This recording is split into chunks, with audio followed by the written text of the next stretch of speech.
Chapter I.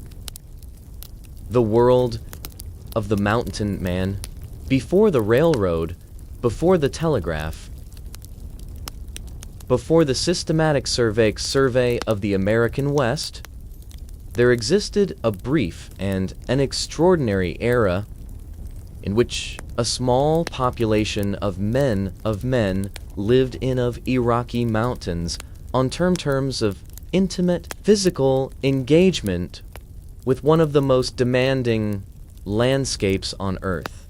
They are known to history as mountain men, trappers, and for roughly 3 decades, from about 820 to the early 840s to the Eves, they moved through the high country of the Rockies in pursuit of the beaver pelts the fur trade had made enormously valuable. In doing so, they developed a body of occult knowledge about surviving in extreme cold that drew on Native American tradition, European frontier experience, and the hard-won lessons of individual trial and error. The Rocky Mountains presented a survival challenge of the first order. The range stretches more than 4,000 kilometers from northern British Columbia to New Mexico. Peaks exceed 4,000 meters above sea level. Winter temperatures in the mountain valleys regularly fell to -20 or -30 degrees Celsius. And at elevation, the cold was more still. Wind chill could make exposed skin freeze in minutes. Snowpack in the high country accumulated to depths that made travel on foot nearly impossible without snowshoes and snowshoes. And that buried campsites and shelters under meters of white weight. The mountains were also home to grizzly bears, mountain lions, and wolves. And the rifts and streams that attracted beaver were ice-locked for months at a time. The men who lived in this world were a diverse group. Some were Anglo-Americans from the frontier states of Missouri, Kentucky, and Tennessee, carrying the woodcraft traditions of the eastern woodlands into a very different landscape.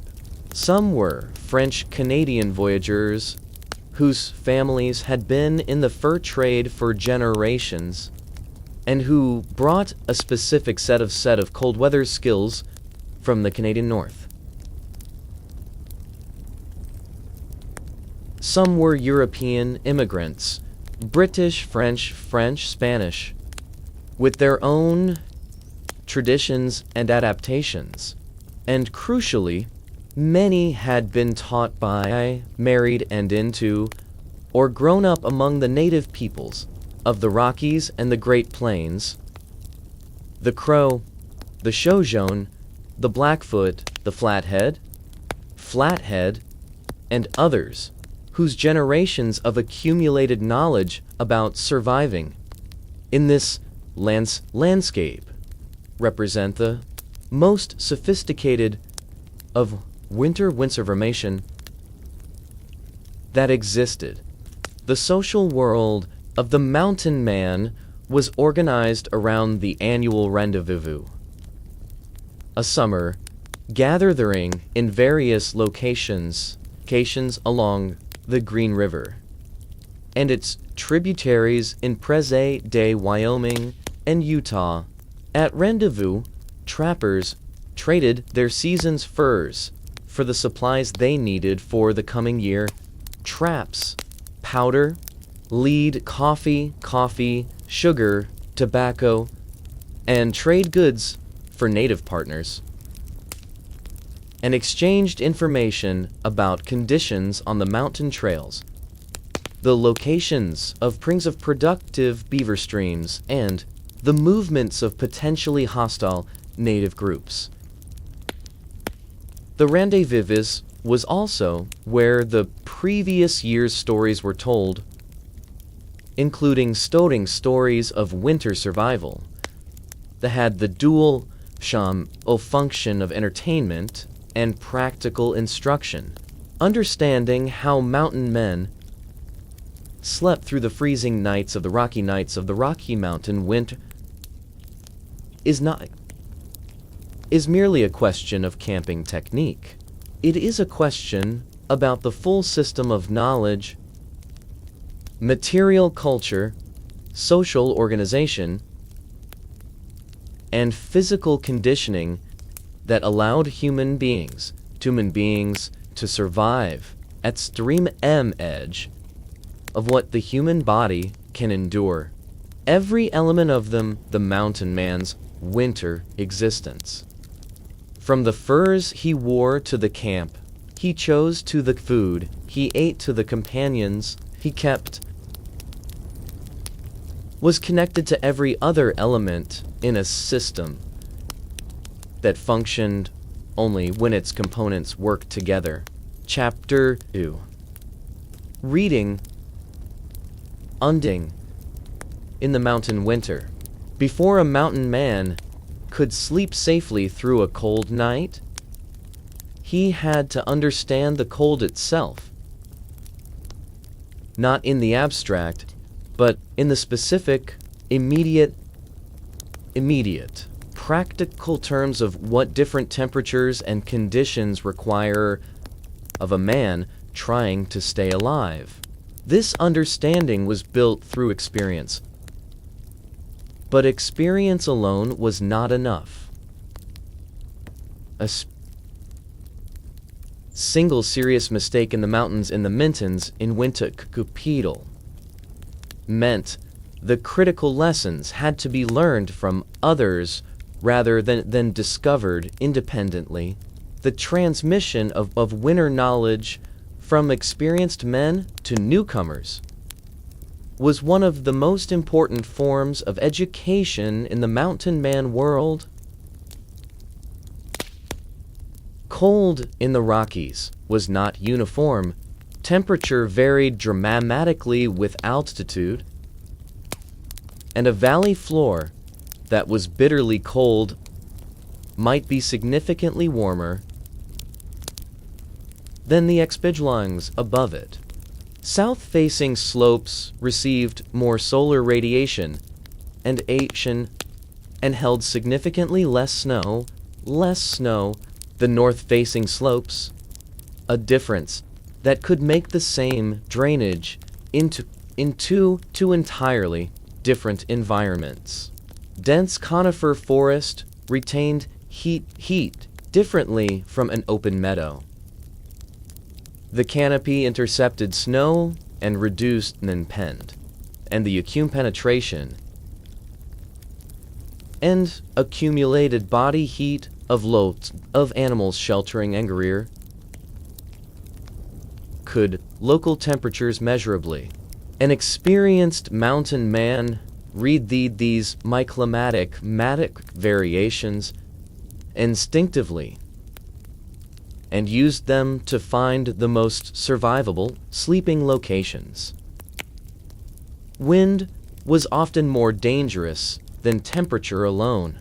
Still air at minus 20 degrees Celsius, intensely cold, allowed a well-prepared married man with adequate insulatant to maintain a survivable core temperature. The same temperature with a strong wind could strip heat exposed skin so rapidly developed in mellows and hypothermia in hours. Wind direction in the Rockies was partially predictable from topography. Cold air flowed down valleys from the high Khyber at Humphrey at night.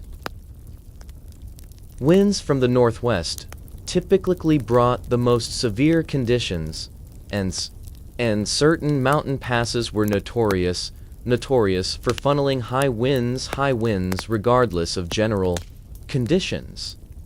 And reading these patterns was a core navigational and survival skill. Moisture was the other critical variable.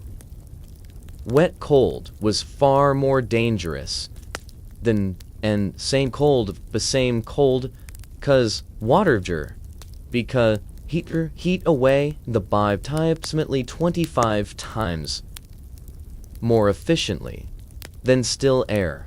Wet clothing lost most of its insulating value, and a man who became thoroughly wet in freezing temperatures faced a race against time, against dry out, and restore his core temperature before hypothermia became irreversible.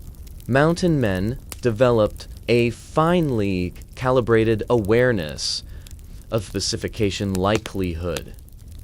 The specific cloud formations that predicted snow, the wind shifts that indicated changing weather, the atmospheric pressure changes that could be sensed in subtle environmental signs that allowed them to prepare for incoming wet conditions before they arrived.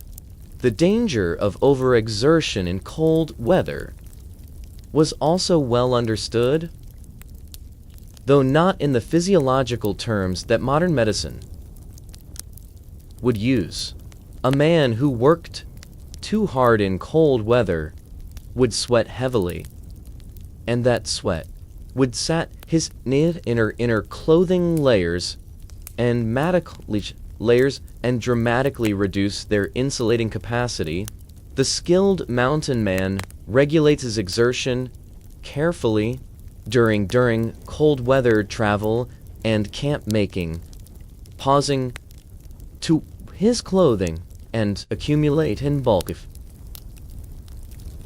before it could saturate his insulation.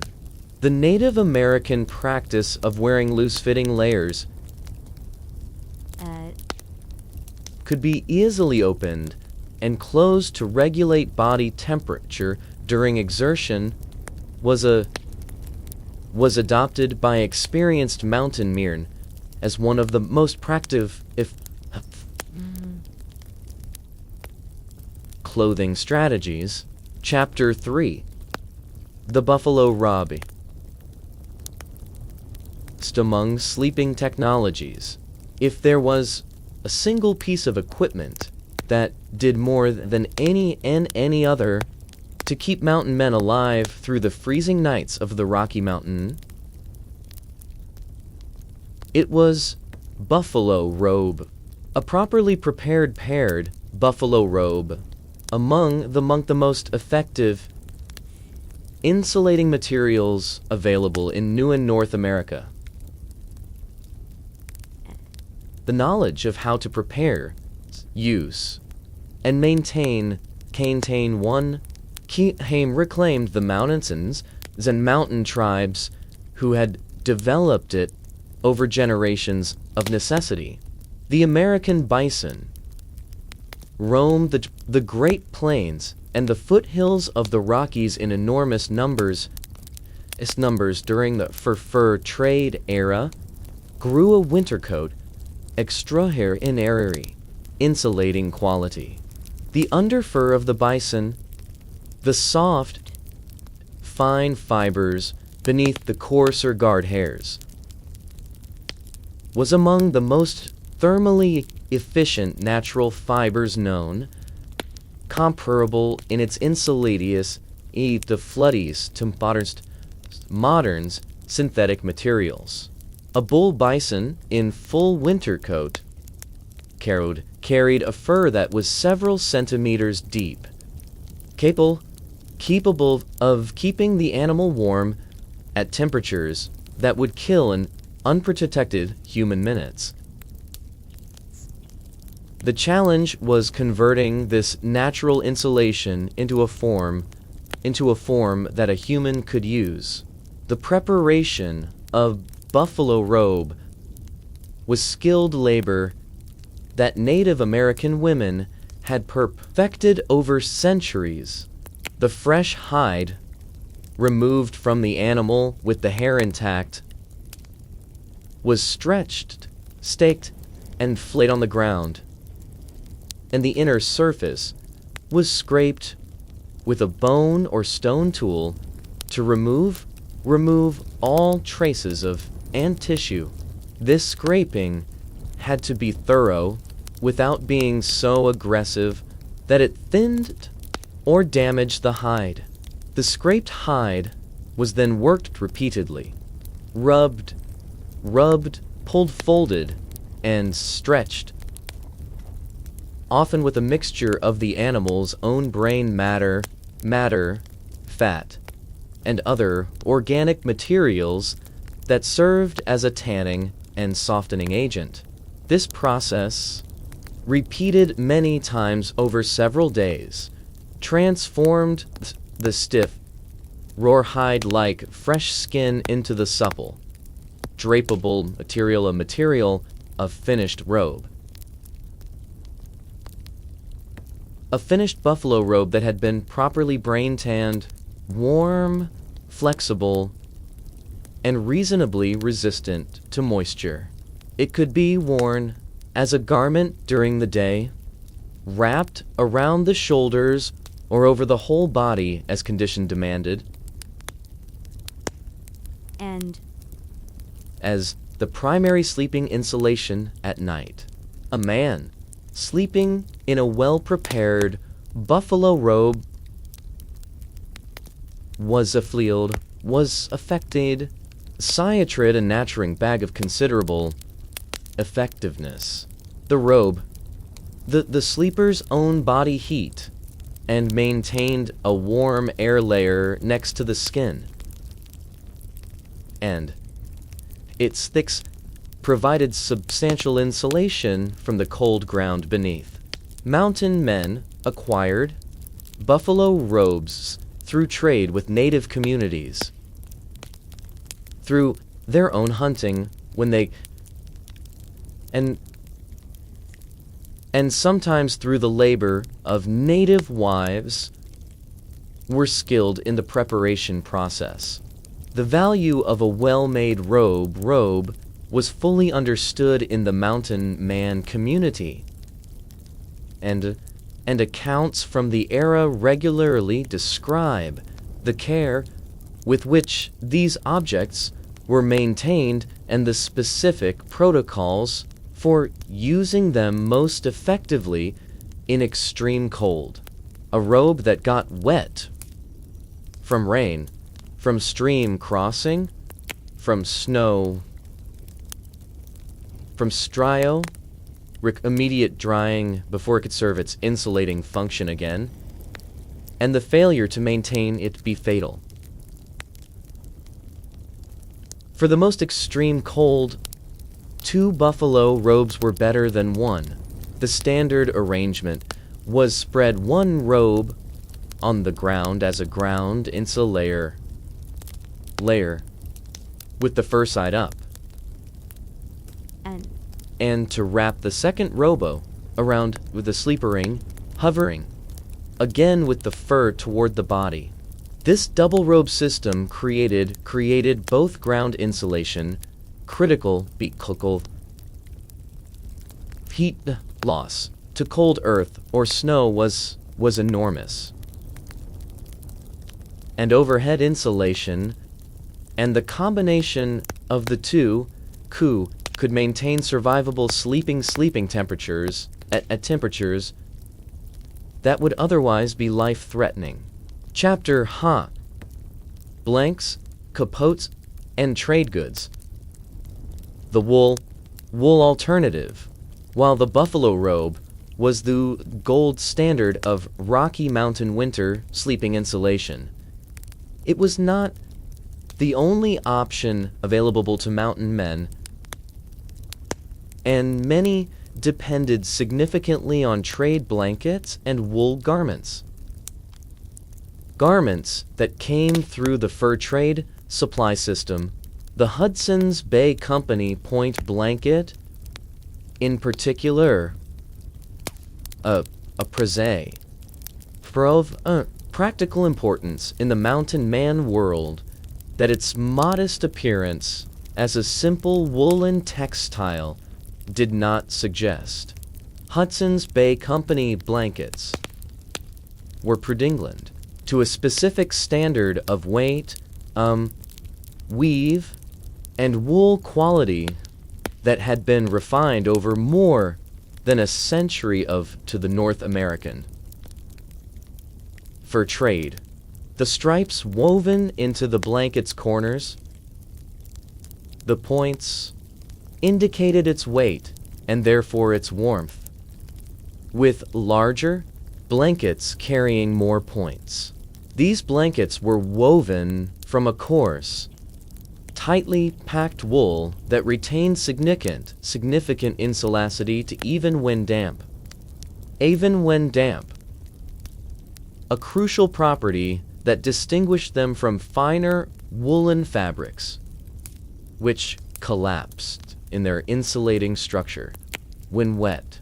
The lanolin retained in the wool provided some degree of water resistance, and the tight weave wind penetration better than looser fabrics. The coat, a hooded overcoat made from a single blanket, was one of the most characteristic garments, Mount Man and Voyager Tartessian. It was made by folding the blanket and cutting a simple hood and arm without ruining material, then sewing the sides closed. The resulting garment was warm, practical, and could be made by any man with basic sewing skills directly from the trade blanket. The hood, particularly valued in the Rockies, where wind-driven cold could make any exposed face extremely vulnerable to frostbite. And the deep hood of the capote allowed a man to create a warm air space around his head and face that significantly reduced heat loss. The layering principle, building up insulation through multiple thinner layers rather than relying on a single garment, was well understood in the mountain man tradition, even if it was expressed in practical rather than scientific terms. A man sleeping with a wool trade blanket over his body and a buffalo robe over that, on top of a ground cover of pine boughs or another robe, was applying the same fundamental physics as a modern mountaineer in a multi-layer sleeping system. The still air trapped between layers provided much actual insulation, and more layers meant more trapped air and more warmth. Wool's specific advantage for wet condition sleeping was something that mountain men understood from experience, even with understanding the chemistry. Wool fiber absorbs moisture into its internal structure rather than holding it as liquid on the surface. And this absorption is accompanied by a small exothermic reaction. The fiber actually generates heat as it absorbs water. More importantly, wool retains approximately 80% of its dry insulating value even when significantly wet, compared to materials like cotton that lose nearly all their insulating capacity when saturated. A mountain man in rain or sleet who was wrapped in wool was in a very different situation from one who was wearing cotton. And this difference was not theoretical. The specific sleeping arrangements that a mountain man would use when glamping rates, rather than robes, adapted to maximize their effectiveness. Rather than sleeping flat on the ground, experienced men often slept curled in a tight position that reduced surface area. Analyzed. Loss. The blanket was wrapped tightly around the entire body, including the feet. Cold feet were a significant source of overnight heat loss, and the face was covered as much as possible while still allowing breathing. A campfire, or the warmth pathos the wool bacon until maximum basti, compared to the buffalo robe. Chapter Fire. The architecture of the night camp. The mountain man's relationship with fire, one of intimacy and dependency and dependence. And nowhere was this more true than the organization of the overnight camp. Fire was not simply warmth. It was the center around which all other sleeping arrangements were organized. The element that made the difference between a survivable night and a fatal one in the most extreme conditions, and the object of considerable art and science in terms of how it was built, maintained, and positioned. The selection of firewood in the Rockies was a skilled them far beyond simply gathering the nearest available dead wood. Different wood species burned with different characteristics. Sticks, intensity of heat, rate of consumption, ahennance, produce sparks, and quality of coals. And an experienced mountain man knew these characteristics as well as any professional woodsman. Aspen burned relatively cleanly, but quickly and produced little coking. Ponderosa bean burned hot, but produced more sparks than was as ideal near sleeping fir robes. Limber pine at high elevation was often the available option, burned well when dry. Deadfall lodgepole pine, abundant in the mountain forests, was a reliable standby, and its tight grain and moderate red resin content made it a predictable fuel. The arrangement of the fire relative to the sleeping position, one of the most important decisions of the nightly camp. A common arrangement was to sleep on the windward side of the fire, so that the fire's heat was carried toward the sleeper by the prevailing wind rather than away from them. Some experienced men built what is sometimes called a reflector fire, placing the fire against a large fallen log, a rock's face, or a bank of packed snow that would reflect radiant heat back toward this, if doubling the fire's heating effect. The reflective surface also served as a windbreak, protecting the fire and the sleeper from direct wind. The keyhole fire arrangement was another sophisticated technique.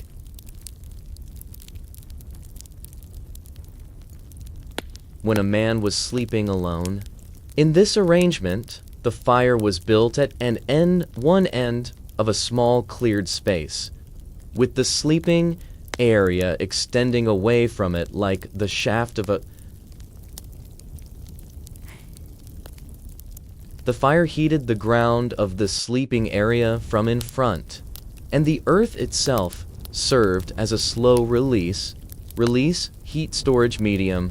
Some mountain men, particularly in extended camps, would heat flat rocks in the fire during the evening and then move them to the sleeping area as sleeping platforms or foot warmers. The same principle as the hot water bottle in European tradition applied the materials available in the wilderness. Maintaining the fire through the night was one of the most important tasks of the cold weather camp. And the most experienced mountain men developed the art of building fires that would last through the sleeping hours with minimal attention. A large fire of dense hardwood or slow-burning resinous pine, carefully built with the largest logs on the outside and arranged to burn slowly toward the center, could maintain useful heat for several hours without being fed. When sleeping in a group, which was the norm, both for safety and warmth, the men typically arranged a fire watch, with one member of the party responsible for keeping the fire adequate through each portion of the night. The specific winter fire building technique that most and later writers was the ability to build an effective fire in conditions of deep snow rather than digging down to the ground, a laborious process in deep snow.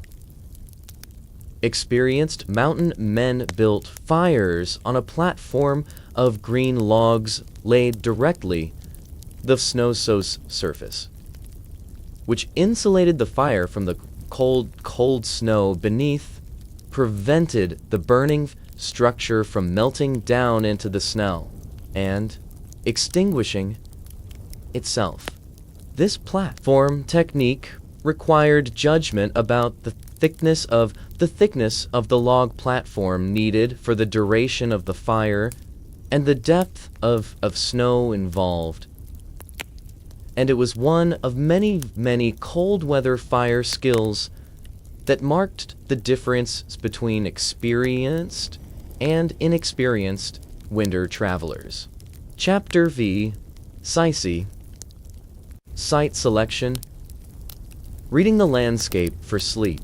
Among all the skills that separated a mountain man who survived the Rocky Mountain winter from one who did not, site selection for the overnight camp was perhaps the most consequential. The difference between a sheltered, defensible, thermally advantageous campsite and an unexposed, vulnerable one could mean the difference between waking refreshed the next morning and not waking at all. The ability to read a landscape for sleeping quality was accumulated through experience of Kutan mountain man community.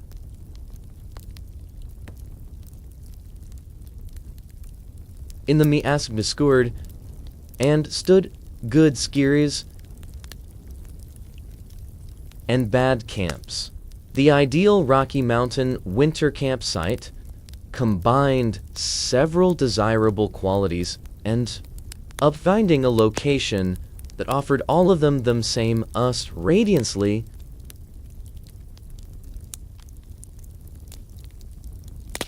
Trapper had to prioritize based on the conditions of a specific night and the resources available in the immediate landscape. The most important single factor was protection from wind, because wind-stripped radiated heat from both fire and sleeper with devastating and nearly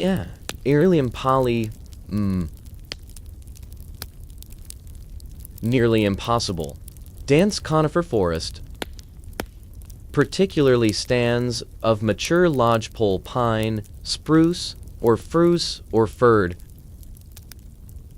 provided the best protection and was the preferred camping environment in the high country. South-facing slopes accumulated less snow and received more solar radiation than north-facing slopes. And on days following clear nights, a south-facing camp would warm significantly faster after sunrise than a north-facing one. In the deep cold of Rocky Mountain winter, the additional solar warmth of a south-facing camp was not merely a comfort. It could make the difference between a manageable morning and in which the party's ability to function was impaired by cold. Experienced mountain men noted these orientation-related thermal differences carefully. As they noted Tapracragpinpimpitin, water proximity was a practical necessity. The party needed water for drinking and cooking. But proximity to running water also introduced risks. River and stream banks in the mountains were often the most exposed locations since in a valley, subject katabatic winds, cold air draining down from the high country that made them significantly colder than the surrounding terrain. The optimal campsite is close enough to water for practical access, but set back from the bank in the protected forest. Katabatic was less severe. Reading the terrain for the likely drainage patterns of cold air,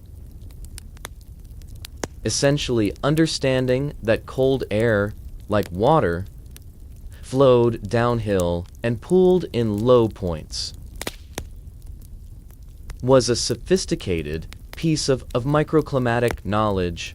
Natural caves, overhanging rock faces, and deep draws with solid windward walls were high lead king locations when they could be found.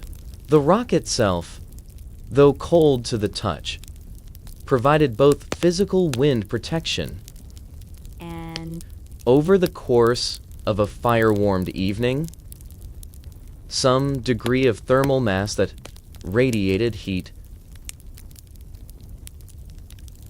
during the night.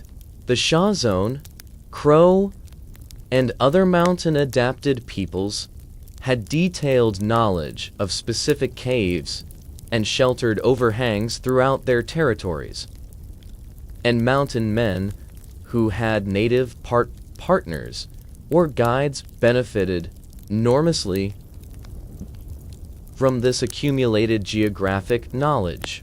Willows and cottonwoods along stream banks, though inadequate wind protection themselves, were indicators of specific kinds of terrain shelter that had often accompanied them. Where willows grew thickly on the inside of a river bend, the bank often curved away from the prevailing direction, creating pinchao. Experienced men learned to read the in as an index of microclimatic conditions, using plant species and growth patterns as proxies for wind exposures, moisture, and thermal history that were visible from a distance before the camp was established. This ecological literacy, understanding landscape through through its plants, was one of the most sophisticated and practically valuable forms of knowledge in the mountain man's survival repertoire.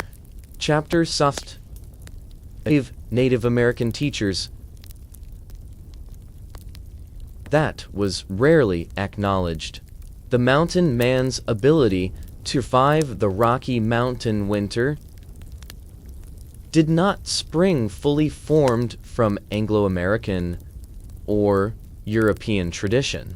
The woodland skills then from Kentucky and Tennessee brought to the Rockies were genuinely valuable, but they were designed for the deciduous forests and moderate winters of the eastern United States, not for the extreme altitude and cold of the high Rockies. The specific body of knowledge that made sustained winter survival in the Rocky Mountains environment possible came overwhelmingly frowningly from the native peoples who had lived in and around these mountains for thousands of years. And acknowledging this debt, honestly is essential to understanding what mountain men actually knew and where they learned it. The Shawzone people of the Wyoming and Idaho ranges had developed over millennia a comprehensive system of winter survival knowledge adapted the specific conditions of the Rockies. Their knowledge of which valleys held food resources in winter, where the game sought shelter in extreme cold, how to navigate to Nam-and-bite landmarks in deep snow, what plants retained nutritional value through the winter and where they could be found, and how to construct the most effective cold weather shelters in different terrain types represented thousands of years of accumulated experience. This knowledge was embedded in the Shawzone's material culture, oral traditions, and their daily practices in ways could not be quickly extracted, but could be absorbed. Prolonged, close association. Many of the most successful and long-surviving mountain men married native women, and these marriages were merely lethal arrangements, partnerships of survival knowledge. A Shawzone or Crow woman who became the wife of a trapper brought with her not only the skill to process and prepare robes itself of critical importance, but the entire buyer body of her culture's winter survival knowledge, expressed in practical terms of campsilin, food preparation, clothing construction, and the 100 daily decisions that sustained life. Cole, Jim Bridger, Kit Carson, Dia Smith, and many Vane and Neon mountain men relied on native partners and knowledge in ways that contemporary and later accounts consistently underplayed in favor of narratives that emphasized Anglo-American individual heroism. The Crow people, who ranged across present-day Montana and Wyoming, were masters the particular winter conditions of the northern Rockies and the high plains. Their tipis, conical hide structures with internal air management system consisting of adjustable smoke flaps and ground-level air inlets, were significantly more thermally effective than any shelter that incoming traphappers could have constructed from their own knowledge. The tipi's engineering was the product of centuries of refinement. The conical shape shed, wind, and snow.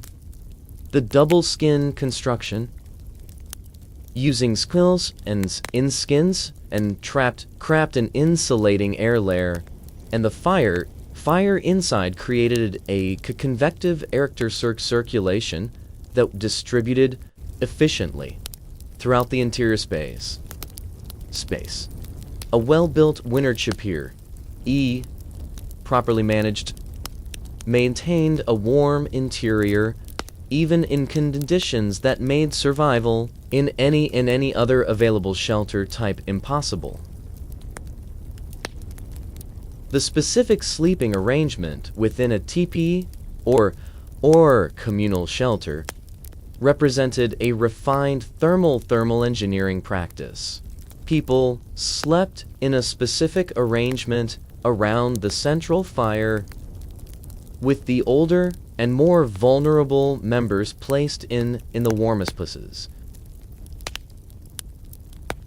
away from the door and on the side where prevailing wind did not penetrate the smoke flaps. Sleeping platforms or bedding raised slightly above the ground floor level were used to take advantage of the warm air layer that existed above the cold ground and below the smoke layer. A stratified thermal environment that an experienced occupant could navigate instinctively. These arrangements were not casual habits, the product of generations of optimization. The knowledge of how to stay warm was also intimately connected to the knowledge of what to eat. A's that required understanding which foods provided the most sustained metabolic heat production during cold nights. Native communities had specific food practices during the winter that reflected this understanding. The preference for fatty foods in cold weather preparation, pemmican as a high-fat, high-protein, concentrated food, and the specific preparation of warm, fat-rich meals before sleep that would maintain metabolic heat generation through the coldest hours of the night. These dietary strategies were adopted by mountain men who learned them from their near-native teachers, and they formed essentials a complement to the insulating technologies that are more commonly discussed. Chapter 3. The lean-to and the brush. Constructed warmth. When the mountain man could not find natural shelter of adequate quality for a cold night, he built it. The range of constructed ditch shelters available to a man alone in the Rockies with nothing but the materials in his immediate environment and the tools on his belt was surprisingly broad, and the choice among them depended on the available materials, the time available before dark, the severity of the expected cold, and the number of people who needed to be sheltered. The lean-to was the most commonly constructed emergency shelter in the mountain man tradition.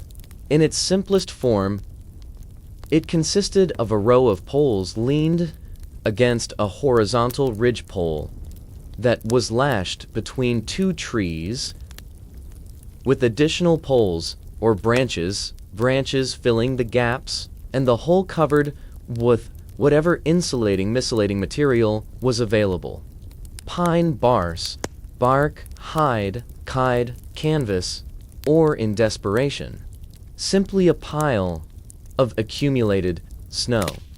The lean-to opened toward the fire on one side, which, its great advantage, heated the reflective back wall of the shelter, and the open front allowed the radiant heat to reach the sleeping occupants.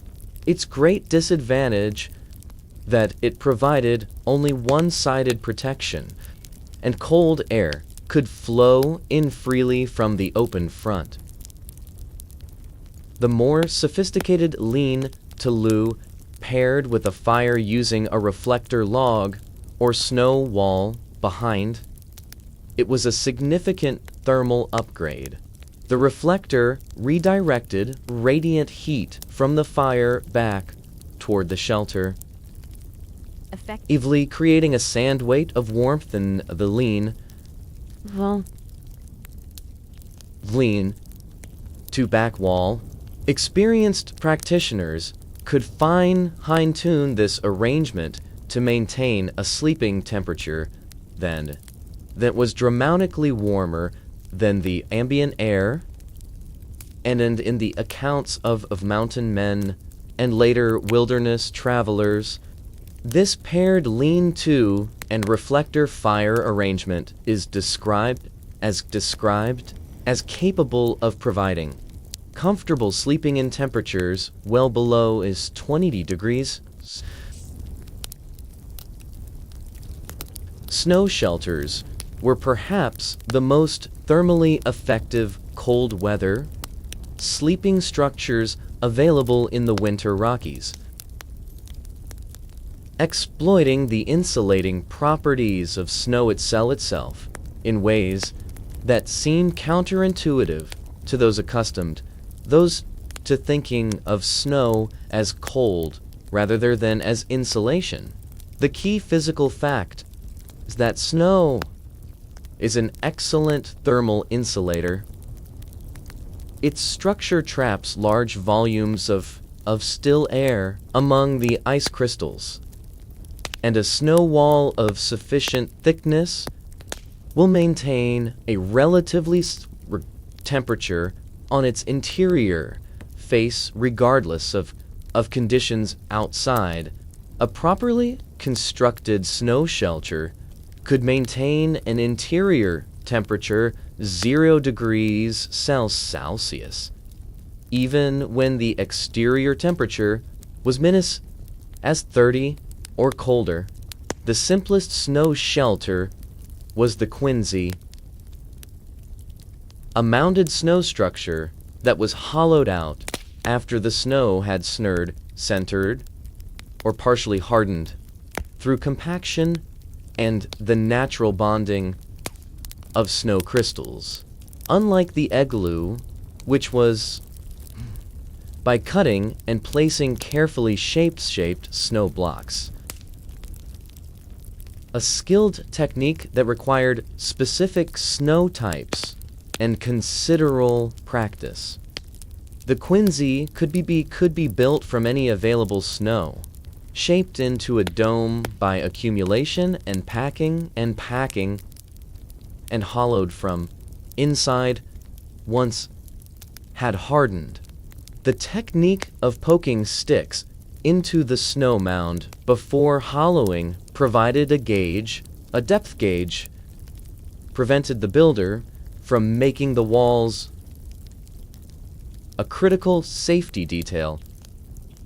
In a tech learned from northern peoples, mountain men camping in exposed high country terrain where timber was sometimes used the simple expedient of digging into a snowbank to create a sleeping alcove,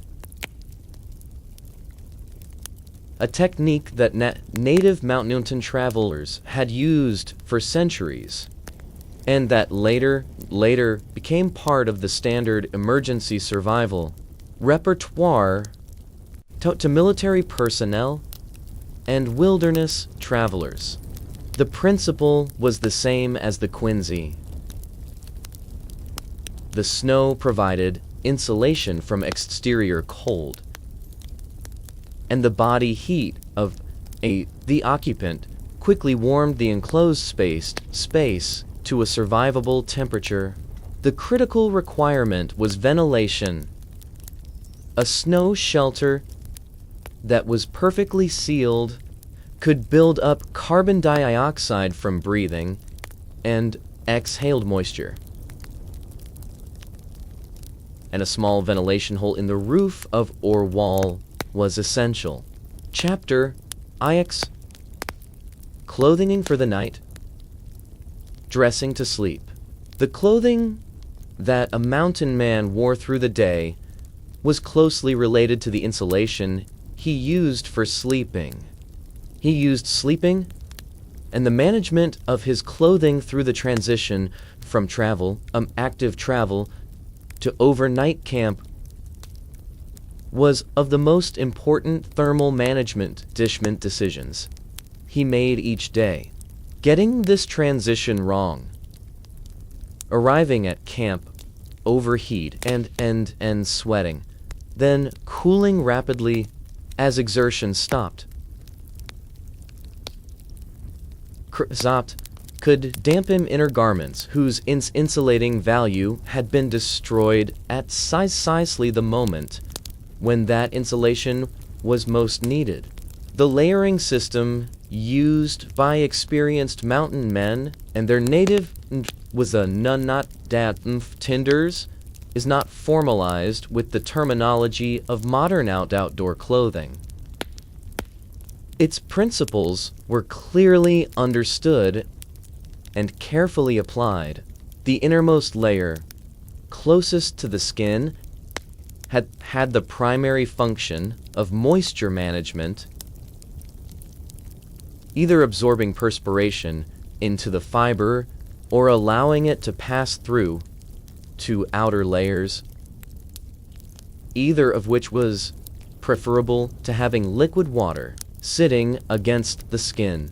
Native tan deer or elk skin, which had been brain tanned to softness and was worn with the grain side against the body, performed this function adequately while also providing some insulation. Some mountain men who had access to trade goods preferred flannel or light wool as an inner layer.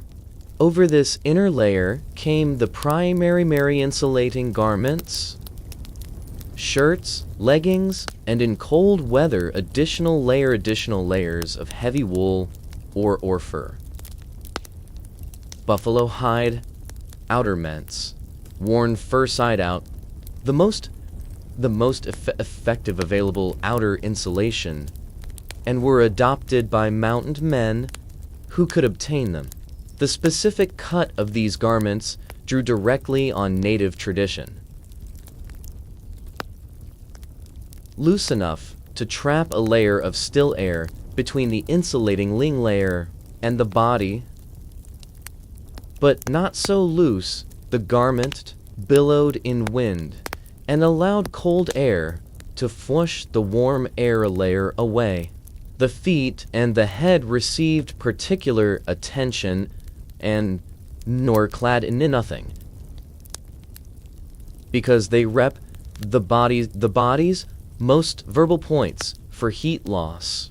Moccasins, adopted universally by mountain men in place of the leather boots of Eastern tradition, were made in multiple styles depending on the season.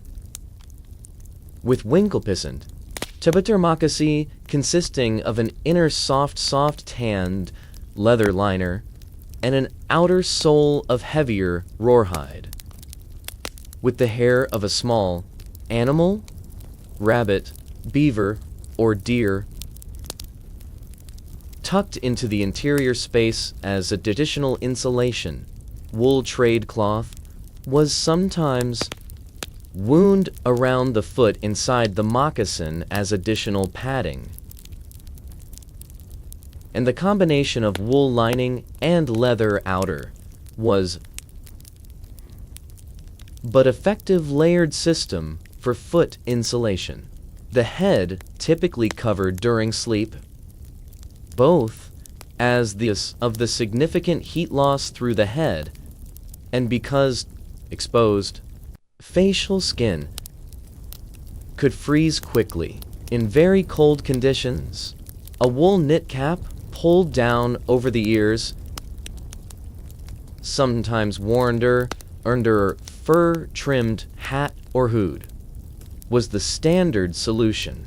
The capote's deep hood provided full frontal coverage in the worst earth conditions, and some experienced men slept with the capote hood drawn completely over their faces, breathing through a small opening that warmed incoming air slightly before it reached the lungs, reducing the respiratory heat loss that made breathing very cold air a significant metabolic in conditions.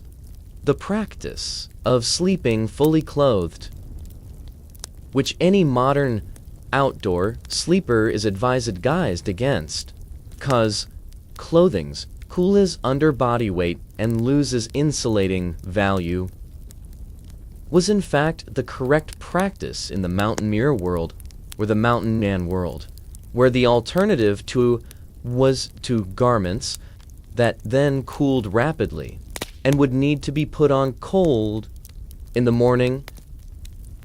The thick, fur-based insulation of buffalo robes,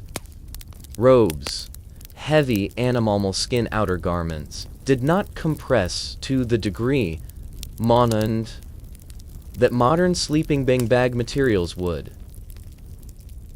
The garments also provided the critical additional insulation needed when the body temperature dropped during deep sleep. Chapter X. Food as fuel. Eating for cold nights.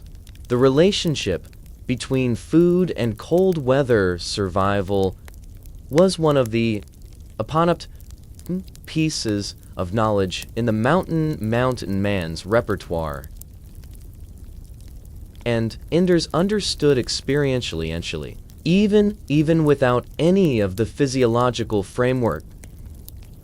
Modern nutrition science eventually provide. A man who ate well before sleeping in extreme cold was in fundamentally better physiological condition than and the composition of the pre-sleep meal. Its fat content, its caloric density, its digestibility affected how well his body could maintain core temperature through the coldest of the night.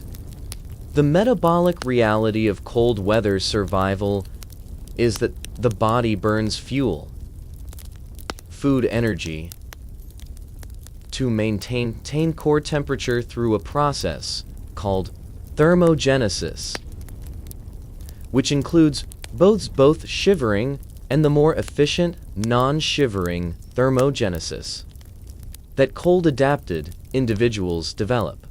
A man in extreme cold who has not eaten and enough expends his metabolic reserves rapidly.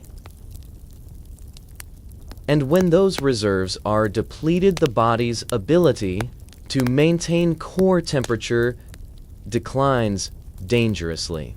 The mountain man's knowledge of this reality was expressed in the simple practical wisdom: the fug meal before ye sleep was survival critical in hard cold, not a luxury. The preferred cold weather food among both mountain men and the native peoples of the Rockies was fat, animal fat, from buffalo, bear, beaver tail, or any other available source, was considered the most valuable cold weather food as the fuel that best bodies the body's heat production through the night. The caloric density of pure fat, approximately twice that of carbohydrate per unit weight, and fat metabolism produces more metabolic heat per calorie than the metabolism of other macronutrients. Native peoples on the northern plains and in the Rockies prized fat-rich foods. The kidney fat, buffalo, the marrow from long bones, the tail fat of beaver, as the specific foods that made winter survival possible. Pemmican was the technological expression of this fat-centered, cold-weather dietary wisdom, made by combining dried, powdered lean meat with rendered fat in approximately equal proportions, and sometimes enriched with dried berries. Pemmican was among the most calorie-dense foods that could be prepared from available ingredients, portable enough to carry in quantity, and durable enough to keep through once. A pound of pemmican contained more usable calories than a pound of almost any other food available in the mountain wilderness, and its high fat content made it specifically appropriate as winter night fuel, in a way that leaner foods were not. The importance of warm food and drink before sleep went beyond caloric. The ingestion of a warm meal provided a direct thermal input to the body's core, reducing the metabolic work required to maintain core temperature in the hours after eating. Coffee, which mountain men consumed enthusiastically and in quantity, provided warmth and caffeine, though the stimulant effect of caffeine was not desirable just before sleep. Strong tea, beef bone available, and various herbal teas by native peoples, these served the same warming function without the sleeplessness risk.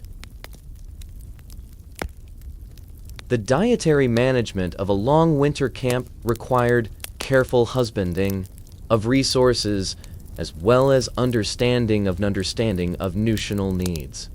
A cache of dried meat, pemmican, and rendered fat, maintained and rationed, could sustain a small group through extended periods of poor hunting weather or deep snow that made game acquisition impossible.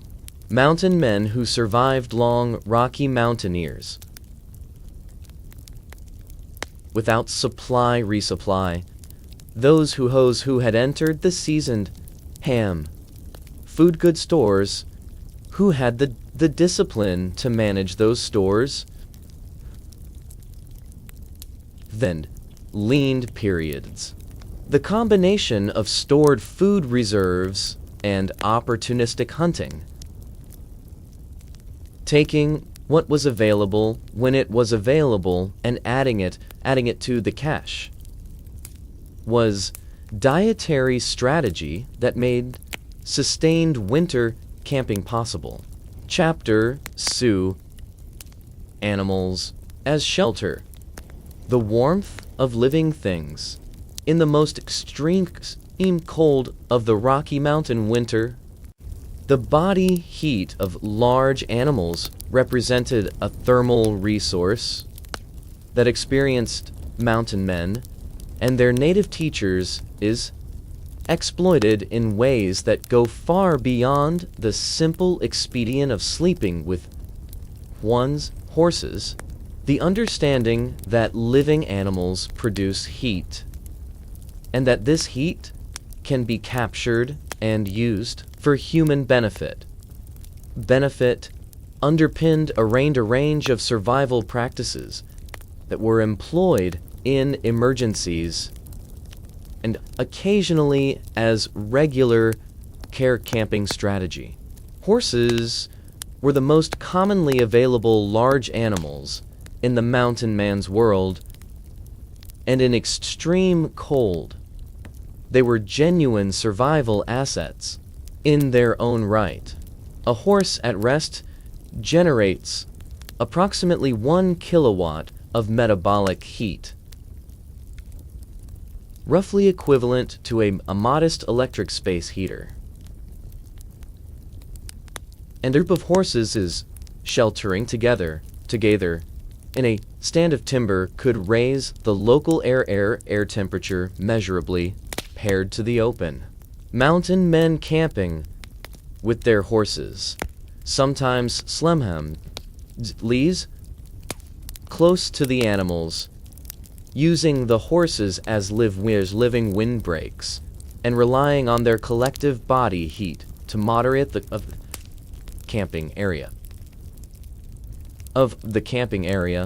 The killing of a freshly slain large animal, a buffalo or elk, and sleeping inside the body cavity was a genuine rudimentary survival technique, though not one that was employed as a matter of routine comfort.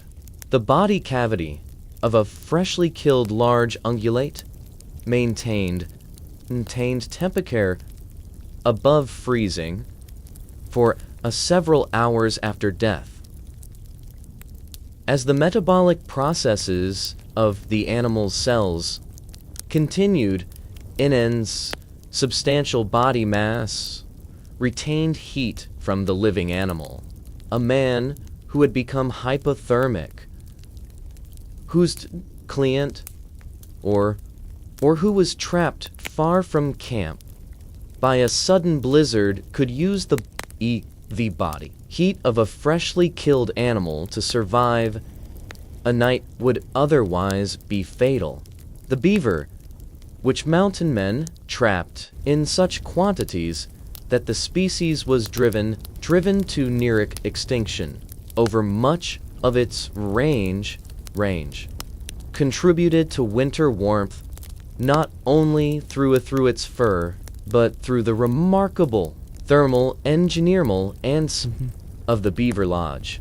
A beaver lodge occupied through the winter by a family of beavers maintained an interior temperature at or above freezing, even when the exterior temperature was far below zero. Because of the combined body heat of the lodge's occupants, the insulating qualities of the mud-packed dome, and the liquid water at the base that did not freeze even when the pond surface was solid ice.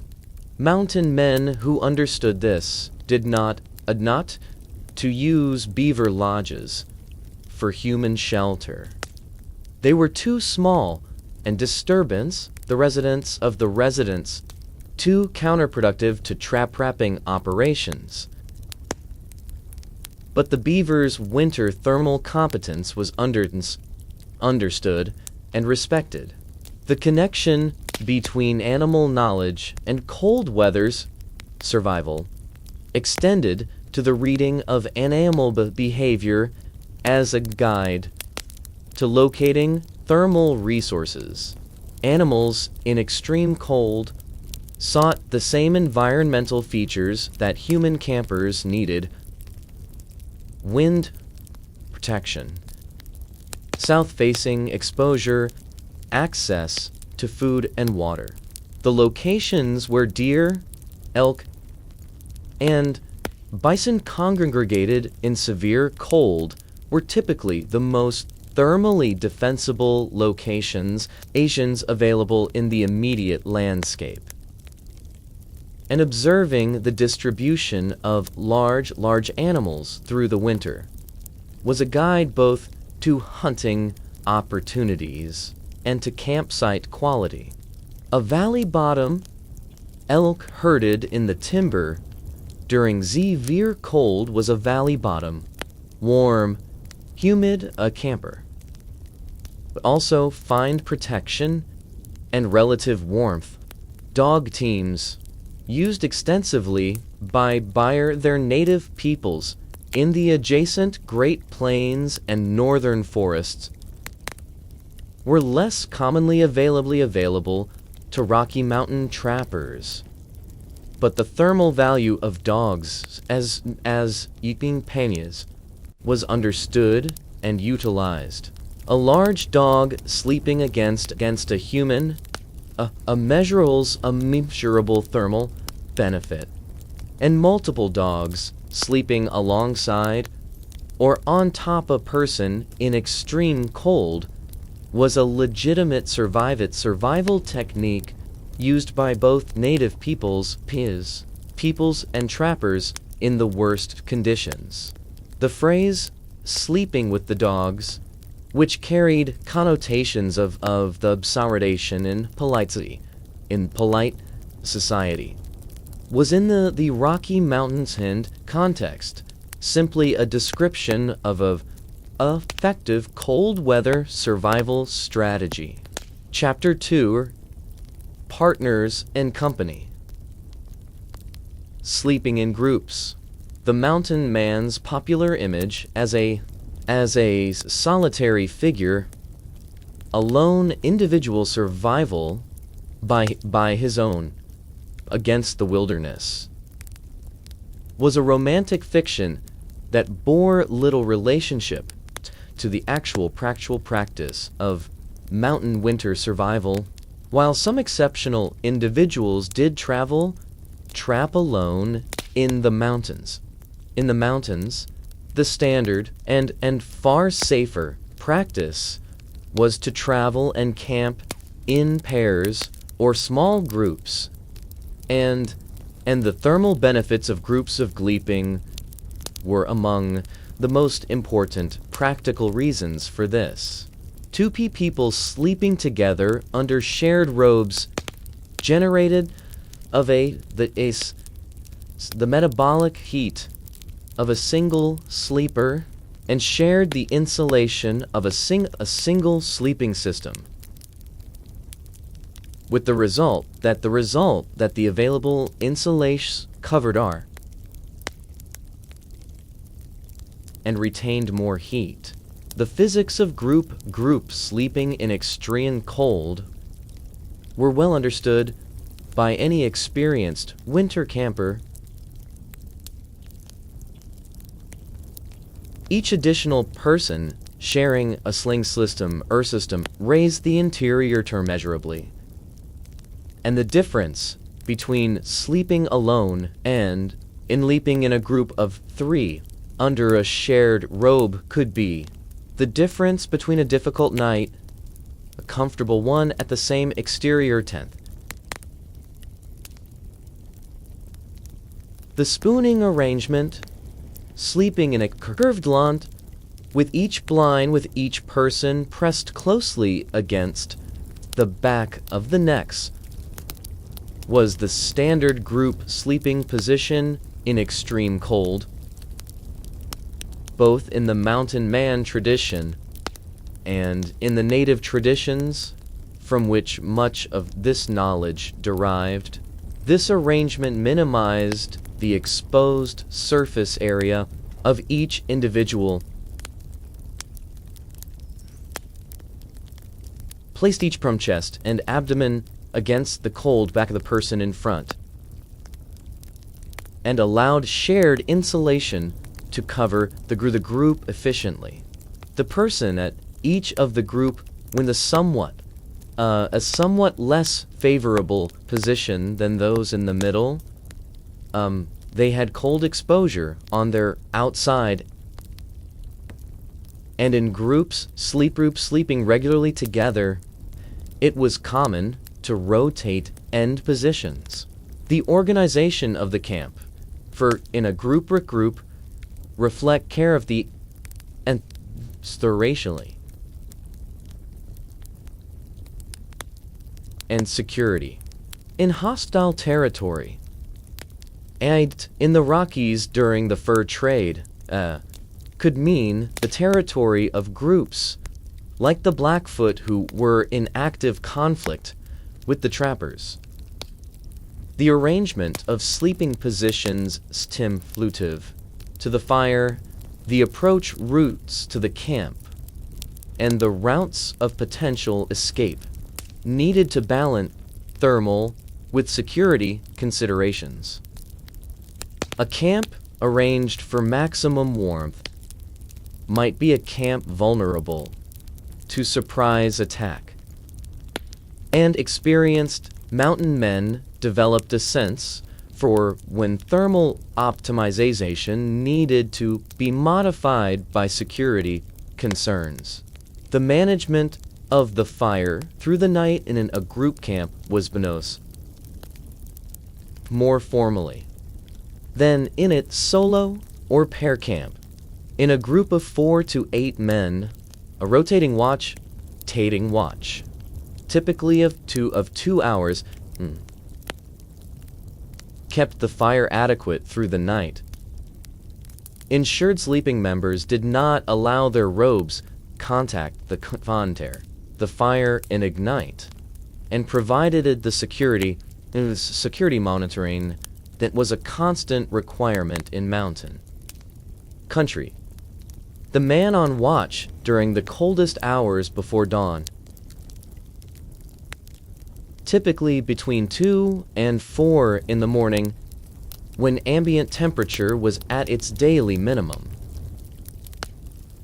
was in the most demanding position required to remain awake, all made and physically active enough to stay functional despite the cold. The social mentions of group sleeping in the mountain man world were as significant as the practical ones. The relationships between men who had shared the experiences of winter camping, the particular intimacy of shared vulnerability, shared warmth, and mutual pendants were among the strongest bonds in the mountain man community. The trust required to sleep in the wilderness, confident that your companions were maintaining the watch and the fire. And the fire was a specific form of social capital that was built through shared experience, and that defined the difference between a reliable partner and one who could not be trusted with your life. Chapter Tatey, the horse, the mule, partners in survival. The mountain man's horses and mules were not merely transportation then. They were critical components of the winter survival system, carrying the equipment that made cold weather camping possible, providing emergency thermal resources when needed, and representing a level of investment in their care that was rational rather than sentimental. Because the death of a horse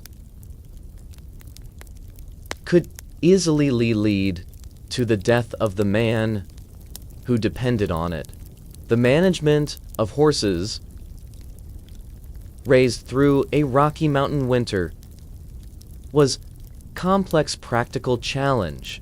The animals needed food in an environment where greeried under snow for months at a time, water in an environment where accessible liquid water required finding open sections of streams or breaking ice, protection from the cold that, while less extreme in its requirements than what humans needed, was still significant. A horse that was inadequately fed through the winter lost condition rapidly, becoming too weak to carry loads loads reliably. A mule that went without water for too long was at risk of impaction colic, which could kill it. Both animals were vulnerable to the same predators: wolves, mountain lions, grizzlies, that threatened human companions. The technique of pawing through snow to reach buried grass, which horses knew instinctively and mules could be taught, was a critical survival skill for the animals themselves and shaped the camps that mountain men chose, a location where horses could paw effectively, where the snow was not so deep or so crusted that the effort was impractical, was better campsite than one where the animals would be unable to feed themselves.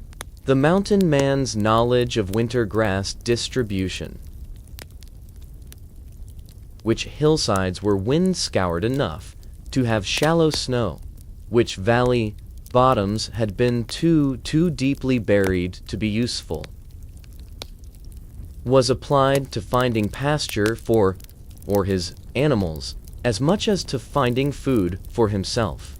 The packing and unpacking of horses and mules at the beginning and end of each day's travel was a physically and skill-intensive operation in ink weather.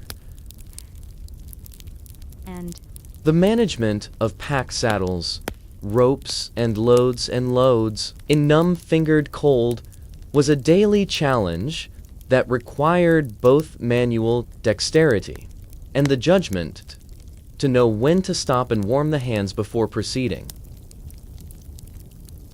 Frostbitten fingers were a significant hazard of packing in extreme cold, and experienced mountain men developed specific hand-warming strategies.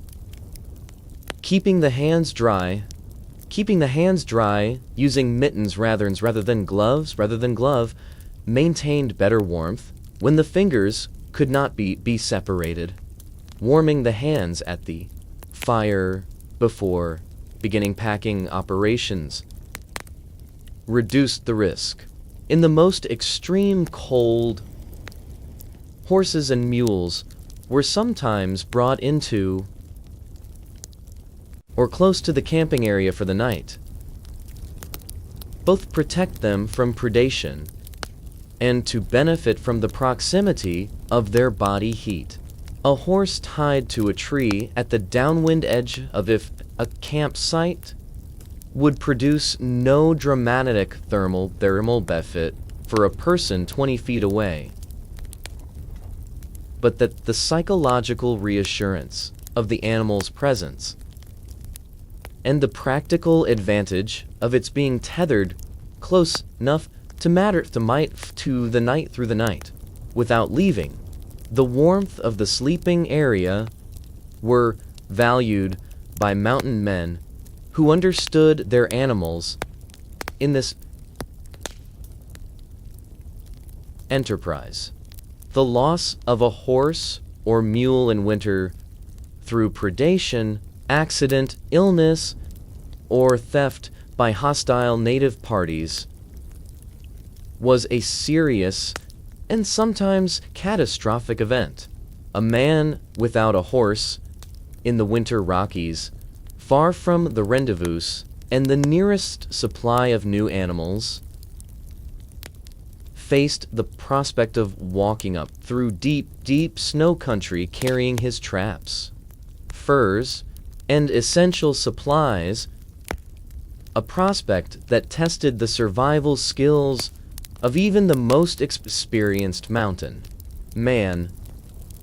The accounts of men who had lost their horses and survived winter escapes on foot through the mountains constitute some of the most remarkable stories of physical endurance in the entire mountain man tradition. Chapter Kaviv spite, hypothermia, and the body's limits. Mountain men in the Rocky Mountains existed within this lits and physiological limits of the human body in cold, and their practical knowledge of what happened when those limits were approached or exceeded was detailed, accurate, hard-won. They did not describe the mechanisms of frostbite and hypothermia in the physiological terms of modern medicine. Their practical understanding of the symptoms, the progression, and the treatment of these conditions was sophisticated and often effective. Frostbite, the freezing of tissue issues when blood is withdrawn from the extremities to protect the vital organs, was a constant hazard of winter travel in the Rockies, and was recognized and is recognized in its early stages by the characteristic white or grayish discoloration of affected skin, the numbness that replaced normal sensation, and stiffness that made affected fingers, toes clumsy, ineffective. Experienced mountaineers checked themselves and their companions regularly for these signs, particularly in high wind, and the protocol for treating early frostbite was well established. Remove the affected part from cold exposure and grow warm it gradually with body heat. Tucking frostbitten fingers into the armpit was the standard technique, rather than the rubbing with snow that popular myth reft, that actually increased to tissue damage. The distinction between frostbite and the superficial freezing of skin known as frostnip,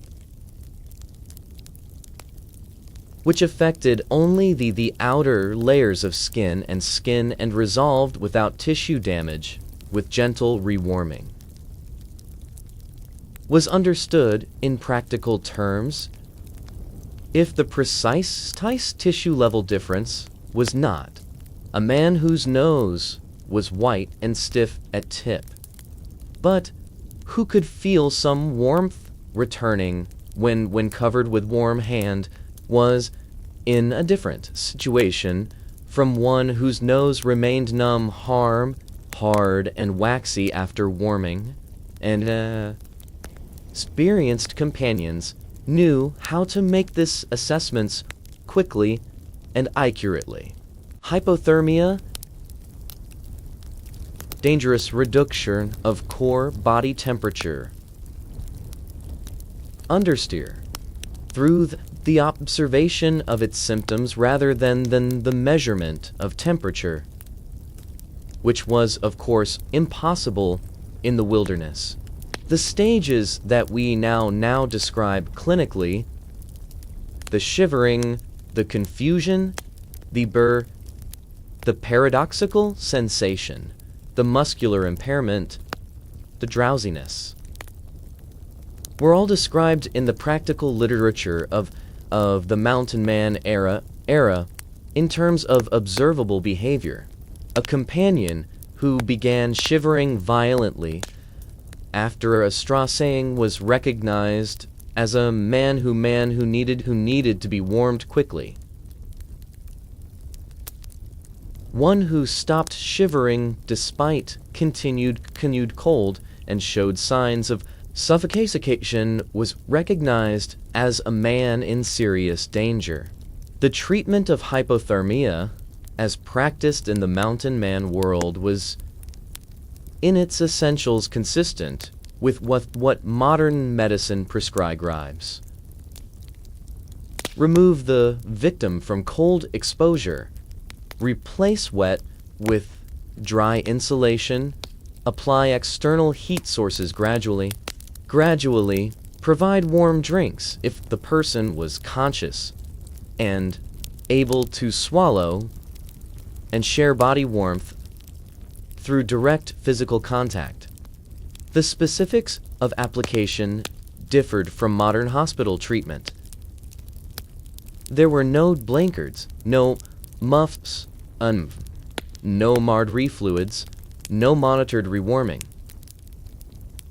But the underlying principles of protecting core temperature and providing gentle external warmth, the body recovered its own thermoregulatory function, applied.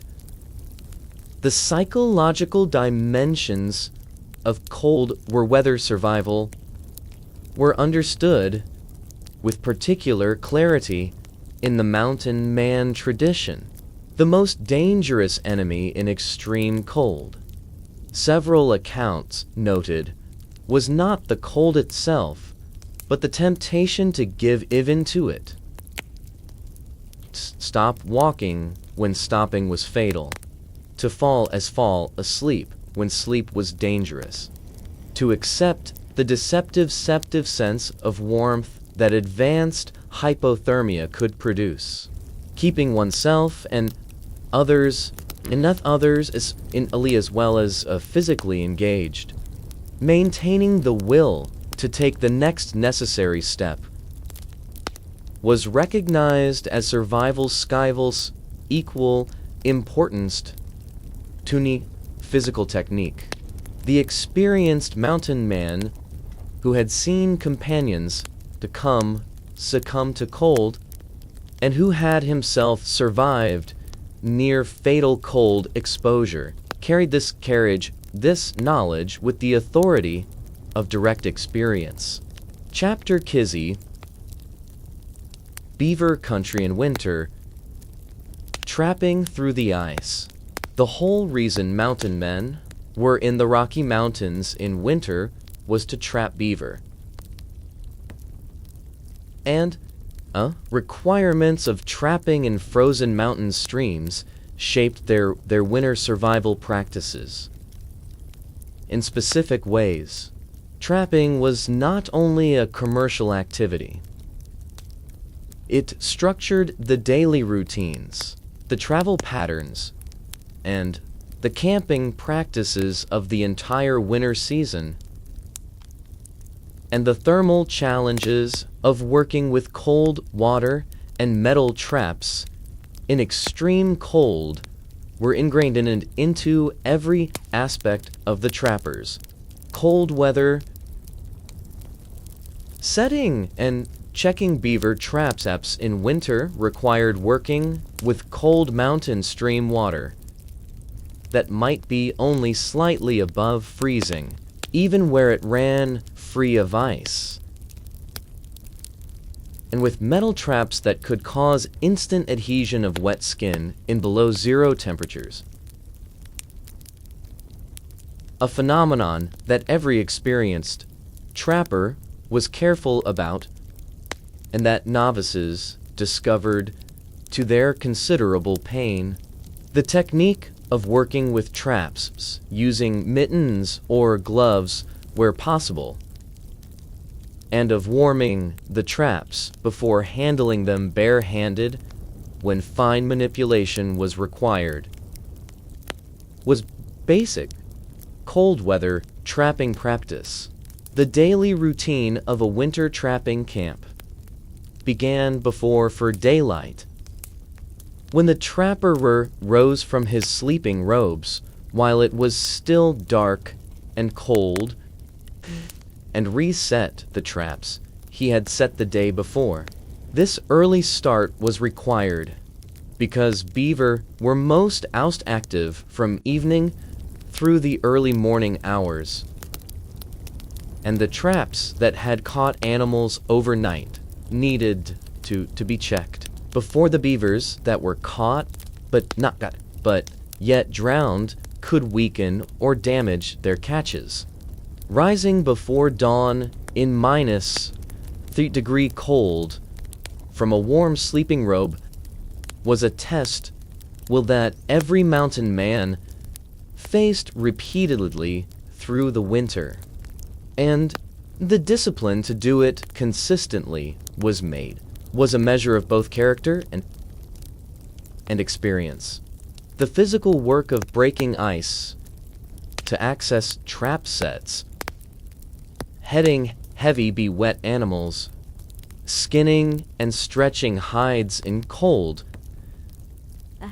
that sting the fingers and made the handling of nailing of knives and scrapers genuinely difficult, and then resetting the traps for the following day was sustained physical labor dream called that generated significant body heat. Managing this heat generation, staying warm through activity, while not sweating so heavily that inner garments became saturated, was one of the daily thermal management challenges of the trapping winter. Experienced men owned their outer garments during active work and closed them during rest, preventing sweating the sweat-triation that reduced insulation effectiveness. The pack of dried beaver pelts serve through accumulator through the commercial reason being in the mountains, and was treated with corresponding care. Frozen or wet pelts lost value through damage to the fur, and the careful storage of the accumulating catch, keeping it dry, preventing it from freezing into a solid mass that would be difficult to transport, protecting it from the rodents and predators that were attracted scent was a practical obligation that significant time and attention. A winter's successful trapping could represent enough commercial value from the men's equipment and for the following year, and the loss of a season's catch to weather or predator damage was a serious economic blow. The end of the trapping season, as snow began to melt and strings began to break up in the spring, was a period of particular risk for men who had been living at the edge of their survival margins all winter. The combination of exhaustion, depleted food stores, and the physiological stress of months of cold exposure left men malnourished, left men vulnerable and accident at precisely the moment when they needed to be moving their cash to the rendezvous. The transition from winter to spring travel through the mountains. Creevers running high with snowmelt and over slopes, made unstable by thawing snow, was its own distinct survival challenge, and the accounts of the rendezvous trail in spring are full of stories of close calls in conditions that, while warmer than midwinter, presented their own serious hazards. Chapter 6: Legendary Winters. Stories of survival and the edge of endurance. The mountain man oral tradition preserved a body of survival stories that served simultaneously as entertainment, instruction, and the cultural memory of a community whose most important knowledge was practical. The stories of extraordinary cold weather survival that survived at rendezvous gatherings and winter camps were not merely tall tales. They were compressed, pressed practical instruction. illustrating specific principles of cold weather survival in forms that were memorable precisely because they were dramatic. Hugh Glass, who's became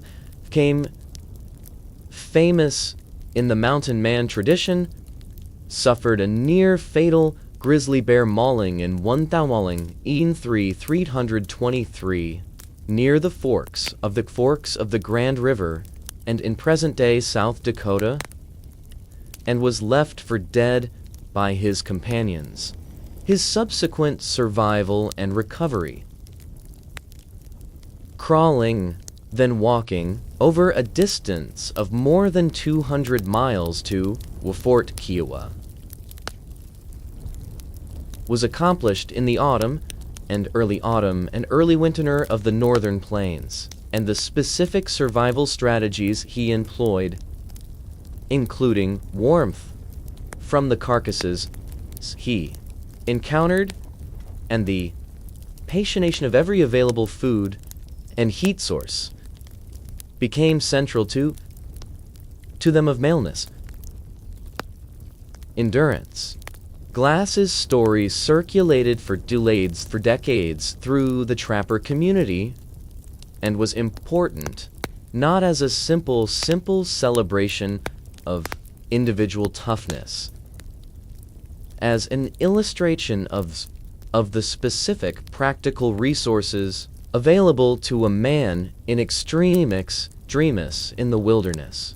Jedediah Smith's Winter, Inks Hudson's Bane 25 in 1826 and 127, during which he led deep through deep snow in conditions that killed animals and nearly killed men, demonstrated the application of systematic winter travel and camping skills to a challenge that exceeded most previous experience. Smith was known among his contemporaries not only for physical toughness, but for planning and leadership, for thinking through the logistics of cold weather survival before they became crises, and for maintaining the morale and discipline of his parties through conditions that could easily have degenerated into chaos. The specific decisions Smith about campsite selection, food management, and the pacing of travel through the worst conditions were remembered and discussed in the trapper community for years.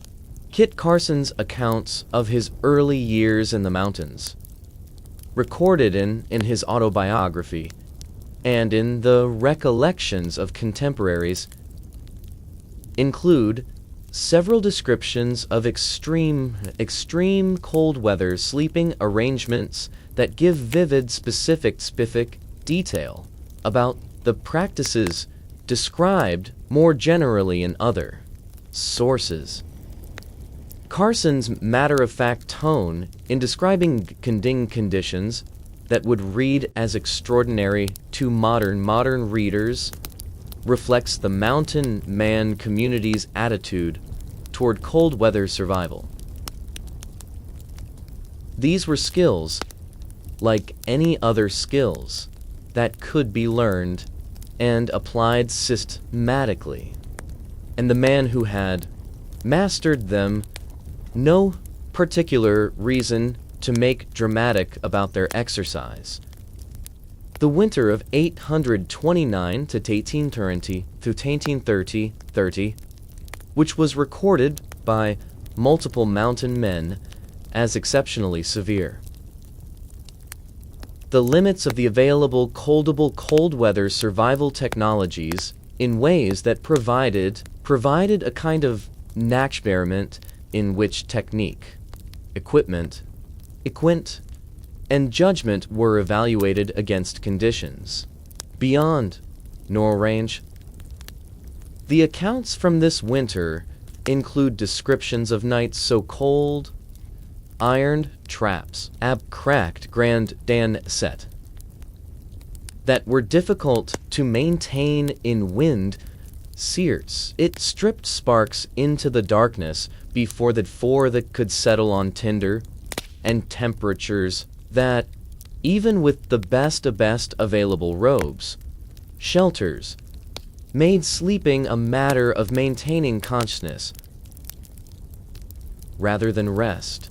The stories that circulated most persistently through the mountain man tradition were not the stories of men who had everything right. Those stories lacked the instructional content that made survival narratives valuable. But the stories of men who had encountered the full range of what the Rockies could produce in winter, and who had drawn every available resource to survive it. The lesson encoded in these stories was not that individual heroism was enough, but that the integration of good technique, good equipment, good judgment about sight and timing, and good partnership with reliable companions was the foundation on which winter survival in the Rocky Mountains actually rested. Chapter 6: The End of an Era. What was lost? What was learned? The era of the Rocky Mountain fur trade ended with remarkable suddenness in the early 1888 forays. The immediate cause was the collapse of the beaver market, driven by changes in European fashion that replaced the felt hats, whose manufacture had consumed most of the trade's product, with silk hats from Asia.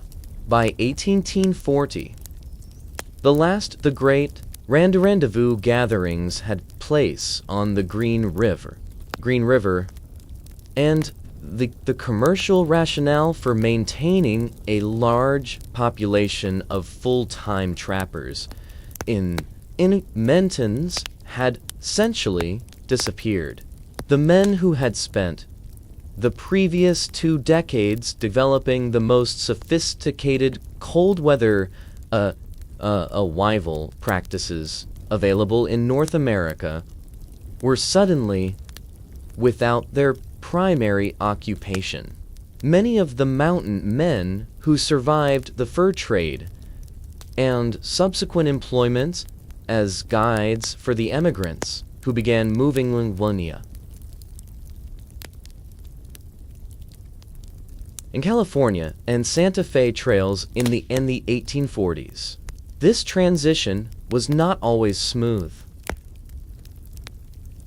The skills required to guide a wagon train of farmers and their families through the mountains were substantially different from those required to trap beaver alone or in small groups.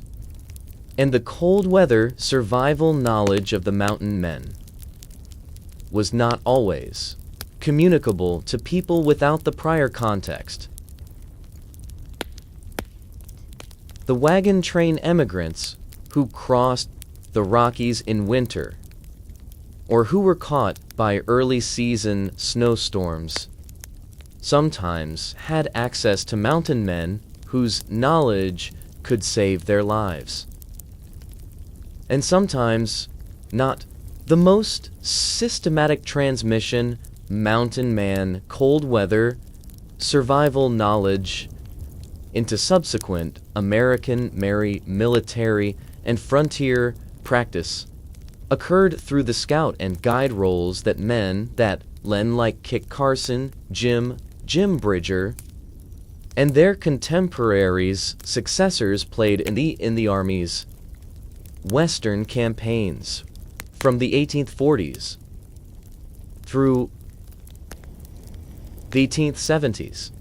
The practical winter care camping knowledge that had been developed in the Dragged era gradually and gradually incorporated in army field manuals, and the informal training of soldiers and officers who served in the Western territories.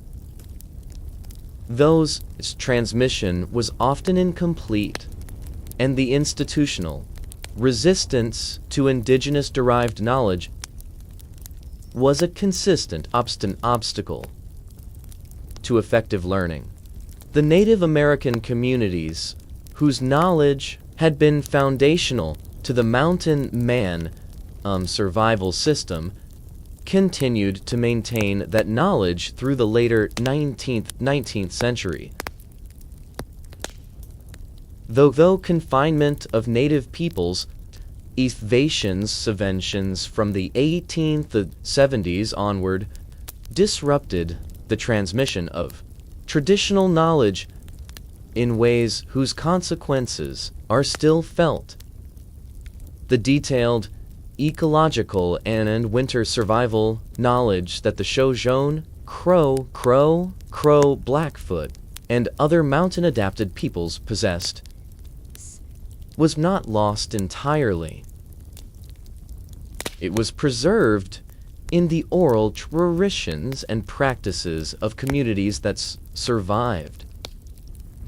The conditions under which it had been developed and refined were gone, and the new circumstances of reservation life were profoundly hostile to its maintenance and application. The legacy of mountain man cold weather revival practice in American outdoor culture is complex, not honestly attributed. The wilderness survival movement of the 20th century, the development backpacking and mountaineering and birch-triangs, and the emergence of recamping as a recreational pursuit all drew on knowledge that had its origins in the fur trade era, and before that, in the Native American traditions, the mountain men drama, the insulated sleeping bag, the layered clothing system, the lightweight portable shelter, and the high-calorie cold weather food all have direct conceptual answers in the practices described in this account.